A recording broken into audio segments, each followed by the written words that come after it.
হাসানা। কারণ আল্লাহ তাআলা দুনিয়াটা আল্লাহ তাআলা বহুত বড় বানাইছেন। আরদুল্লাহি ওয়াসিআ, দুনিয়া কোনো ছোট না, বহুত। যদি দিনের কাজ করতে এখানে সমস্যা হয়, এখান থেকে অন্য জায়গায় যাওয়া যেখানে দিনের কাজ করতে সমস্যা নাই, অর্থাৎ দিনের মেহনত করতে থাকা, আল্লাহ তাআলাকে ভয় করতে থাকা, আল্লাহর হুকুমগুলো বিশ্বনবী সাল্লাল্লাহু আলাইহি ওয়াসাল্লাম পুরা করতে থাকা, ভালো কাজ করতে থাকা, নেক কাজ করতে থাকা। নেক কাজ করার দ্বারা আল্লাহ তাআলা সফলতা, কামিয়াবি আল্লাহ তাআলা দান করবেন। আর যদি নেক কাজ করা আমার জন্য সমস্যা হয়ে যায়, তো এখান থেকে ওই জায়গায় চলে যেতে হবে যেখানে নেক কাজ করা সহজ হবে আমার জন্য।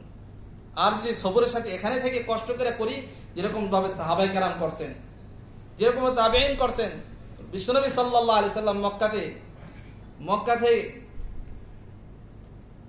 10 থেকে 9 বছর, বিশ্বনবী সাল্লাল্লাহু 13 বছর মক্কা অতিবাহিত করছেন কষ্টের দ্বারা। কিসের দ্বারা? কাফেররা কষ্ট করছেন সবরের সাথে। ইন্নামা ইউফাস সাবিরুন আজরুহুম বিগাইরি হিসাব। এই সবরের সাথে দিনের কাজ করা হয়, তো আল্লাহ তাআলা তার আজর ও সওয়াব দ্বিগুণ দিবেন। এজন্য আমার একজন উস্তাদ আছে বাহরাইনে, শেখ আব্দুর রহমান। উনি যখন বাহরাইনে ইমাম মুয়াজ্জিনদের পরীক্ষা হইতো, তো উনি তাদেরকে পড়াইতেন কোরআন এবং হাদিসের